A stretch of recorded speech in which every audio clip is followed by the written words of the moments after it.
few years ago, I had my first encounter with the tzaddik of HaMeor Morgenstern in Yerushalayim.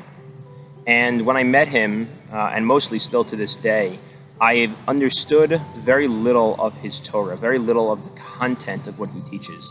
First of all, because I met him at Chassidus, and at Chassidus he speaks with a towel over his mouth, and so it's barely audible, and he speaks quietly to begin with, and it's in Yiddish, and I don't really understand Yiddish. And so I've understood very little of his Torah.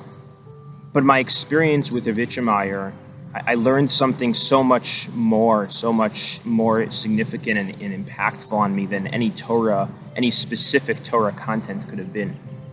Because being around Rav HaMeor, there was this palpable sense, this inescapable reality, that this person, this individual right in front of me, just a few feet away, Rav HaMeor, wasn't someone who lived in his own right. It was almost as if there was no individual named Rav HaMeor Morgenstern, but instead there was a vessel that was referred to as Rav HaMeor Morgenstern, and that this vessel, this person, was a conduit, was a portal, a channel, a vessel for receiving from above and bringing to below, and for taking from below and bringing to above.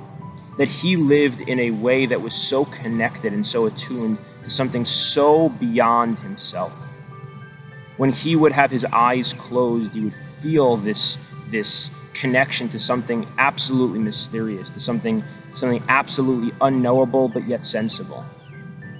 When he would laugh or smile, it felt like the whole world was lit up with laughter and smiling. When he would take a bite of food and his face would just radiate and shine in a way that was so clear and so experienceable, in a way that you, if you were around it, suddenly felt like you were being connected now to whatever it was that he was receiving as well. And this was just life-changing for me. Because as the Me'or Einayim here points out, the Torah doesn't say Sheishis Yamim Tasem Malacha, that you should do your work for 6 days, but Sheishis Yamim Te'aseh Malacha. And as the Me'or Einayim points out, Te'aseh, that it's as if it's being done. It's being done by you or through you, but it's not you who is doing it. And this is what it means to live a spiritual life, to live a life of ruchnius in which it's not about me, it's not about what I do, it's about what's flowing through me, what I can try and serve as the vessel for, to bring a certain, as Rav Soloveitchik would put it, a rendezvous or a union between a world that is hidden and a world that is seen. And in some way, shape, or form, each of us is the bridge, is the connector between those two worlds, the world that's hidden and the world that is seen. And to ultimately be able to, through being that vessel, realize and actualize a reality in which both of those worlds coexist, and one is dissolved into the other, and one illuminates the other.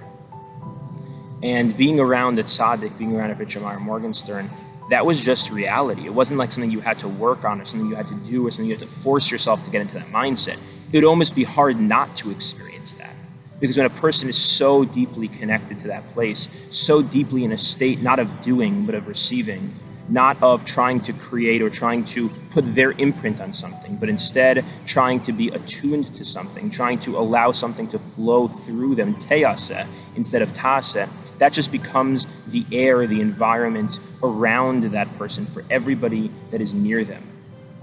And it creates an entirely different experience of who we are and how we interact with each other and how capable we are of sensing God in every blade of grass, in every tree, in every ray of sunshine, and in every single breath that we take and everything that we do.